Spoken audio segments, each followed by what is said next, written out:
Olá, pessoal, tudo bem? Então, eu venho aqui para iniciar a nossa parte, né, a parte do estudo do capítulo 3 do Livro dos Médiuns, que fala sobre os métodos. Então, o que seria esse método? O método seria um procedimento, né, uma técnica, uma forma de como compor uma linha de raciocínio de estudo para convencer sobre a realidade espírita. Então, o livro todinho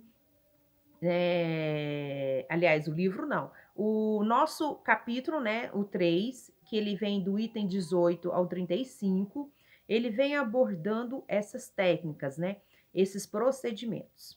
Então, para iniciar o nosso capítulo, eu vou falar do item 18, aonde Kardec ele enfatiza sobre a seguinte frase: é muito natural e louvável em todos os adeptos o desejo que nunca será de mais animar, estimular, de fazer prosélitos. Então, o que seria esses prosélitos? Prosélito seria de gerar convencimento, né? De amalhar adeptos àquela doutrina. Então, vários seguidores da doutrina espírita, eles não concordam com essa questão dos prosélitos, eles falam que nós, espíritas, não abordamos esse aspecto de convencer as pessoas a adaptar a nossa realidade, né? A vir para a nossa doutrina espírita. Isso é um item que tem bastante discussão, tá? Eu não vou aprofundar aqui, mas numa outra oportunidade a gente pode, né, tá promovendo uma discussão. Então, passando para o livro dos médiuns, no próximo parágrafo, ele fala que o espiritismo, ele é toda uma ciência, é toda uma filosofia. E aquele que quer conhecer deve sujeitar-se a um estudo sério. E no próprio Livro dos Espíritos, Kardec ele vem trazendo que a seriedade do estudo está no aprofundamento. Então não basta você pegar um livro, dois livros, três livros e achar que já sabe tudo sobre espiritismo. Não é isso que ele quis dizer aqui, que para se tornar um espírita realmente, você tem que levar o estudo a sério. Você tem que ser mais sério com aquilo que você quer, né? Porque até então, quanto mais a gente estuda, menos a gente sabe. Então, a gente precisa realmente levar a sério o estudo do espiritismo. Ele vem falando também que a crença nos espíritos é a base. Que crença que seria essa? É a crença da imortalidade da alma, da pluralidade dos mundos, né, habitados e vários outros. Mas ele deixa bem claro que não basta. Isto não basta para convencer o outro. Toda aquela pessoa, né, que acredita, ele quer levar alguém a aceitar. Então ele traça caminhos. Que caminhos que ele traça? Ele vem falando através das suas experiências, ele vem falando vem falando algumas explicações. Isso daí ele está querendo ensinar, né? Ele está ensinando algo para alguém. Então, a crença nos espíritos, ela é muito mais. Ela é necessária uma instrução, um ensino e um diálogo, né? O convencimento, a comunicação. No item 19, podemos dizer que para convencer, mostrar os fatos, por ser o caminho mais lógico, né? Não, não é o caminho mais lógico, mas nem sempre convence. Por quê? Porque as pessoas é daquela história, eu preciso ver para crer, né? Então, a que se deve isso? No espiritismo, a questão dos espíritos, ela é secundária e ela é consecutiva. Secundária que não é tão importante, ou seja, que não é o ponto de partida. E consecutiva, que é posterior a outra coisa.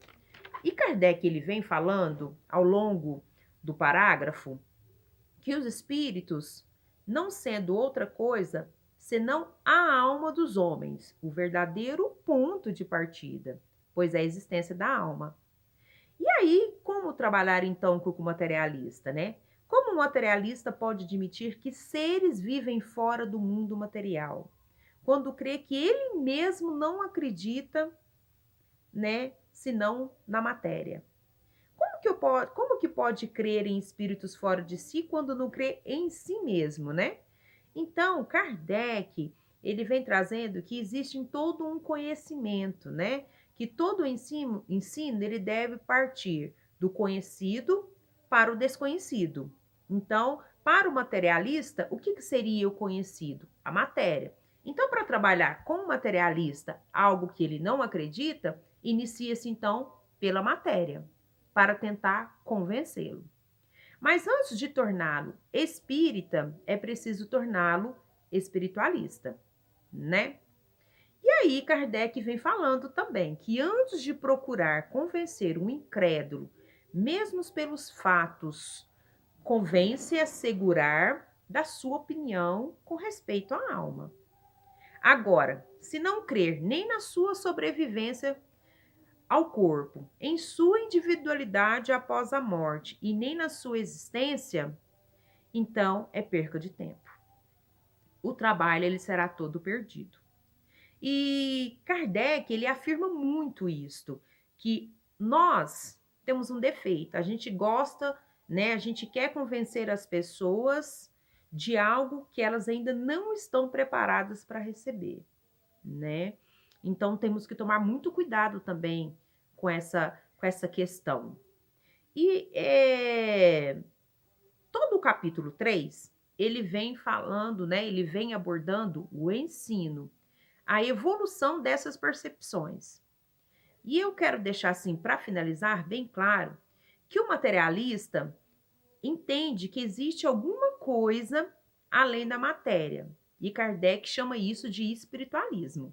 Então, essa é a minha parte, tá? E ao longo do decorrer dos vídeos, vocês vão entender muito bem o que Kardec quer dizer sobre o método. Itens 20, 21 e 22. Entre os materialistas, há duas classes que se distinguem. A primeira, Kardec chama de materialista por sistema. São os extremados que negam de forma absoluta algo além da matéria, negam a existência de qualquer força, de qualquer princípio inteligente fora da matéria. São orgulhosos e nunca querem ficar por baixo, mesmo diante de provas contundentes. O homem para eles é uma simples máquina que funciona quando está montada e que após a morte só resta a carcaça. Com estes é tempo perdido qualquer argumentação. Eles são minoria. A segunda classe são os materialistas por indiferença ou por falta de coisa melhor. Estes até desejam crer, mas a incerteza os atormentam. Há neles um germe latente abafado por ervas daninhas, mas que uma centelha pode reavivar. Se lhes apresentarem algo racional, aceitam rapidamente. É como restituir a visão a um cego. Estes são mais numerosos. Ao lado dos materialistas, há um outro grupo que Kardec denomina de incrédulos de má vontade. Estes até se dizem espiritualistas, mas são tão rebeldes quanto os outros, pois não querem crer, porque isso geraria responsabilidades. Sentiriam desconforto quanto aos gozos materiais, temendo a condenação de suas ambições, egoísmo e vaidades. Fecham os olhos para ver e ouvidos para ouvir. Sendo assim, o que podemos fazer é lamentá-los e aguardar que a vida os desperte. Seguindo a mesma linha de raciocínio, Kardec nos fala no item 23 de mais um tipo de materialista, que ele chama de incrédulos interessados ou de má fé. Esse tipo de pessoas são aqueles que refutam o espiritismo por interesse pessoal, ou seja, ele só aceita aquilo que convém para a sua vida. É uma espécie de miopia moral, uma falta de percepção espiritual por interesse próprio. Mas Kardec deixa bem claro que o tempo encarregará de fazer com que seus interesses caiam e eles terão que enxergar a realidade. Já no item 24, Kardec nos fala dos incrédulos por pusilanimidade. Olhando no dicionário, essa palavra é sinônimo de timidez excessiva, medo, covardia. Ou seja, eles realmente têm medo de se interessar pelo espiritismo. Mas a partir do momento que eles veem que outras pessoas se tornaram adeptos ao espiritismo e isso só fez bem, eles têm a coragem ativada. E ele ainda nos fala no item 24 sobre os incrédulos por escrúpulos religiosos. São aqueles que defendem os princípios da sua doutrina. Aqui a gente encontra aqueles católicos fervorosos, os evangélicos. Ou seja, aceitar o espiritismo para eles seria uma incoerência com os princípios religiosos da religião que eles seguem, né? Então eles refutam o espiritismo por essa causa. Mas se eles estudassem seriamente o espiritismo, eles se tornariam adeptos. No entanto, tem que se deixar claro que o espiritismo ele respeita todas as religiões, né? E ele ainda cita neste item os incrédulos por orgulho, ou seja, eles se acham muito superior ao espiritismo ou qualquer outra força. Então, por orgulho, eles não aceitam nada além que eles possam ser maior do que eles. O incrédulo por contradição, por negligência e por leviandade. No item 25, Kardec nos fala dos incrédulos por decepções. Ou seja, foram pessoas que confiaram exageradamente na religião e depois foram levados à incredulidade. No entanto, não é na religião realmente que eles confiavam, e na maioria das vezes nos religiosos. Como assim? Muitos de nós colocam expectativas demais nas outras pessoas como se fossem santos, perfeitos, esquecendo que todos os seres humanos estão suscetíveis a falhas, porque elas são pertinentes à natureza humana. E quando acontece de uma dessas pessoas que a gente julgava santo no campo religioso errar, aí que vem a incredulidade dessas pessoas. Por isso é tão importante nos apegarmos ao princípio religioso, às ideias, e não às pessoas que são criaturas falíveis. Além disso, existem aquelas pessoas que se dizem espíritas, mas na verdade utilizam o espiritismo de uma forma errônea. São aqueles que acham que são capazes de fazerem adivinhações, ler a sorte. E muitos procuram por essas pessoas achando que ali terão resposta para os seus problemas, que verão o seu futuro. E quando se decepcionam, acham que se decepcionaram com o espiritismo, como na verdade nunca o conheceram. Já no item 26, Kardec nos fala de uma categoria muito numerosa, que é a categoria dos incertos ou indecisos. Estes seriam pessoas que são espiritualistas por princípio, ou seja, eles já possuem dentro de si uma vaga intuição das ideias espíritas, faltando-lhes coordenar ou formular os pensamentos.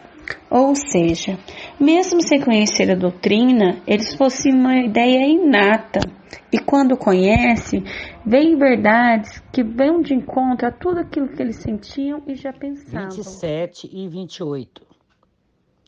Entre os diversas categorias de crentes, encontram-se aqueles que são espíritas sem o saberem, sem jamais terem ouvido falar em doutrina espírita. Estes possuem sentimento inato e revelam este sentimento em seus escritos e discursos, a tal ponto de que os ouvem, suporem que, se não forem adeptos, pelo menos são conhecedores da doutrina. São escritores profanos e sagrados, poetas, oradores, moralistas, antigos e modernos. Entre os que já se convenceram por estudo estão Espíritas experimentadores são os que creem mais nas manifestações. Para ele, o Espiritismo é apenas uma ciência de observação. Espíritas imperfeitos são os que veem mais que fatos, compreendem a parte filosófica, admiram a moral, mas não a praticam. Exemplo, o avarento continua avarento, o orgulhoso continua cheio de si e etc. Estes consideram a caridade cristã apenas um conceito.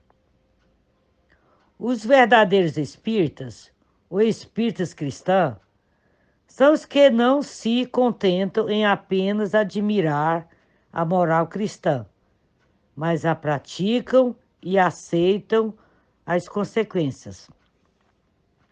Estão convencidos que a existência na Terra é uma prova passageira.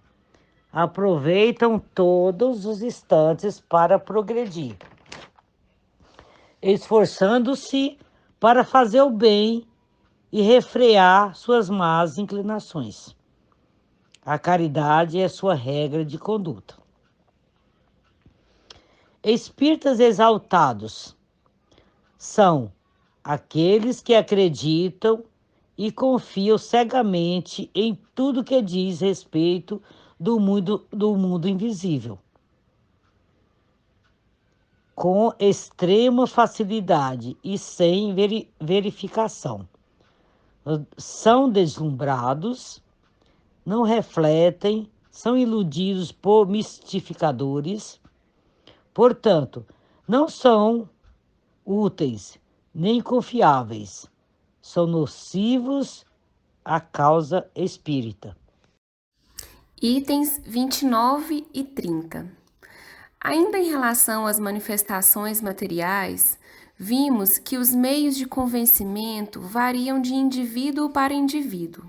O que funciona para uns não surte o menor efeito em outros. E quanto mais extraordinários são esses fenômenos, quanto mais se afastam das leis conhecidas, maior oposição encontram, pois naturalmente somos levados à dúvida daquilo que foge ao racional. Assim, ao tentar convencer a um incrédulo obstinado, dependendo da natureza da sua incredulidade, corremos o risco de lhes dar mais importância pessoal, o que constitui razão para aumentar ainda mais a sua obstinação. Com isso, se conclui que para esses, lhes cumprem sofrer com a prova da incredulidade, deixando-os a cargo da providência divina encontrar as circunstâncias mais favoráveis para convencê-los da verdade. Indicado se faz nos dirigirmos aos de boa vontade, aos que anseiam pelo conhecimento e o recebimento da luz, os que farão bom uso do conhecimento e da ação no bem. Esse é o verdadeiro espírita, aquele que é capaz de consolar, acalmar desesperos, operar reformas morais. Essa é a sua missão. O espiritismo anda no ar, torna felizes os que professam e repercute em torno de todos. E dessa maneira, aqueles que o combatem compreenderão o seu alcance e serão forçados a calar-se e a render-se. Tamanha é a luz da verdade. Item 31. Esse item se inicia dizendo que não se pode proceder com o ensino do Espiritismo assim como o das ciências ordinárias. É impossível fazer um curso de Espiritismo experimental, como se faz um curso de Física, de Química. Isso porque, nesse tipo de ciência, opera-se sobre a matéria bruta que se manipula à vontade. Já no caso do Espiritismo, se trata com inteligências que têm sua liberdade. Nesse caso, os espíritos. E eles nos mostram a cada instante que não estão submetidos à nossa vontade, aos nossos caprichos. Então é necessário observar, esperar os resultados, apanhá-los enquanto se verificam.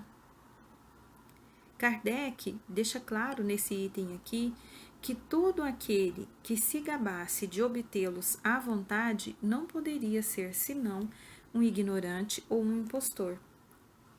Os espíritos, eles não vêm desfilar e se submeter a investigações como objetos de curiosidade. Então, não é através de fenômenos que ocorrerá o convencimento de alguém. Não é através do fenômeno que se pode ensinar o espiritismo. Pelo contrário, a forma mais simples de se começar o estudo do espiritismo, o ensinamento do espiritismo, é através da teoria. Porque quem busca o convencimento através dos fenômenos, sem o raciocínio, ele não se convence. E essa teoria, esse estudo, ele é capaz de nos fazer conhecer as condições nas quais podem se produzir esses fenômenos e os obstáculos que podemos encontrar. Então, qualquer que seja a ordem, né, a circunstância que aconteça, nada pode nos surpreender. Outra vantagem de se ter a teoria é que ela nos poupa de operar multidões de decepções, né? Elas nos premonindo contra dificuldades, porque nós vamos nos manter em guarda e evitar adquirir experiências às nossas próprias custas. Então, a melhor forma de se estudar o espiritismo, de se ensinar, é fazendo a pessoa raciocinar. Então, Kardec até cita aqui que pois, por experiência que falamos, e é também porque dizemos que o melhor método de ensino espírita é o de se dirigir à razão, antes de se dirigir aos olhos.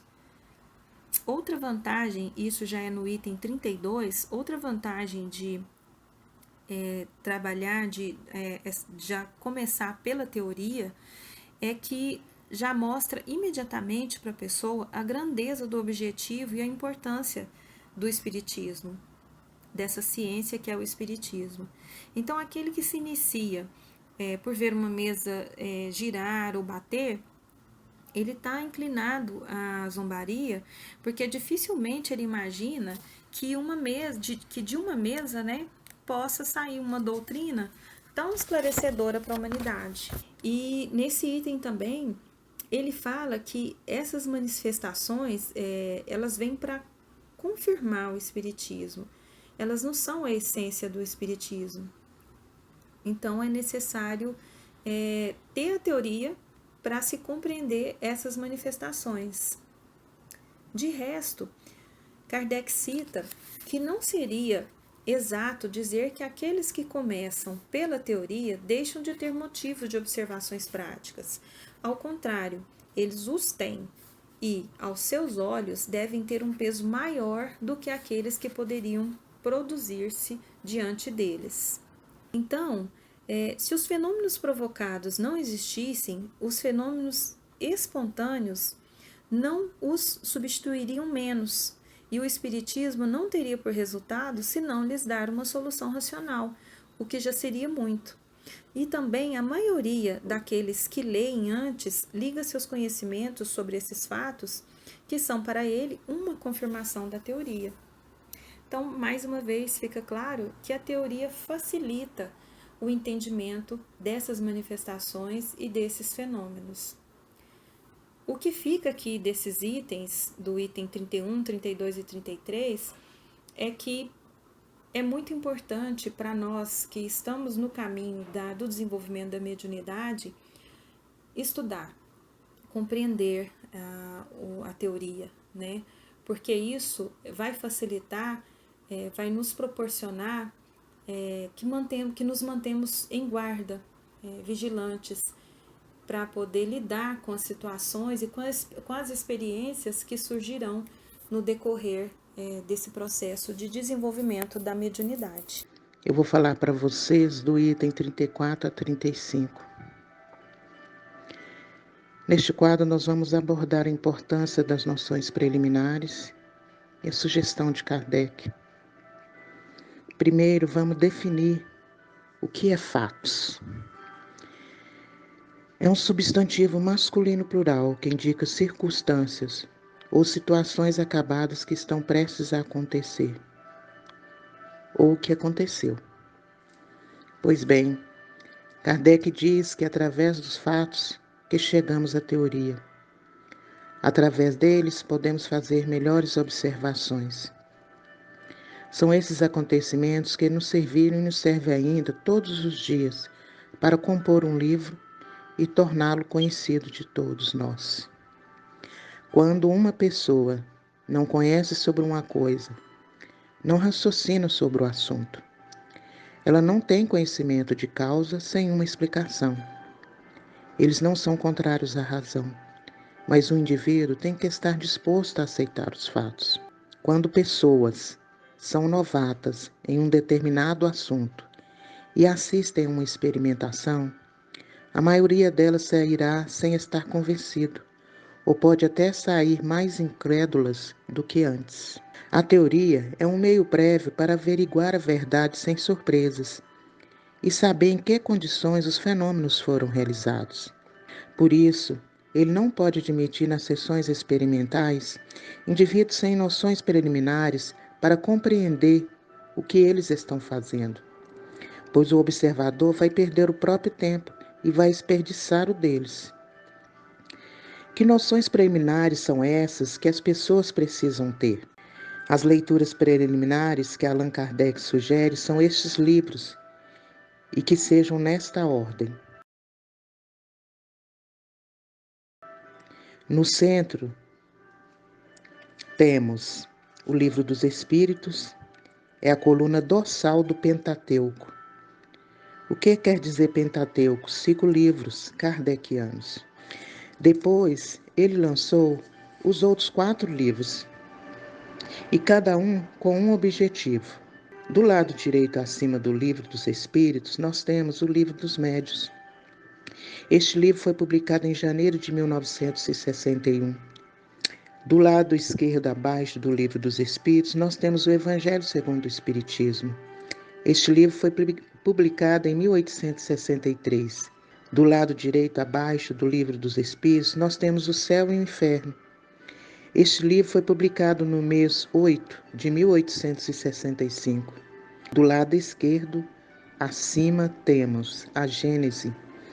Este livro foi publicado em janeiro de 1868. E ainda temos, que não consta neste quadro, o livro O que é o Espiritismo. Este livro, na realidade, foi publicado em 1859. E temos também o outro livro, Obra Póstumas. Este livro foi publicado em 1890. Vejam neste quadro as publicações e as datas, pois é claro, o Evangelho, nem o Céu e o Inferno, nem a Gênese, as obras póstumas, não constam no Livro dos Médiuns. É porque o Evangelho e os outros livros não tinham sido publicados ainda. Estão vendo aqui?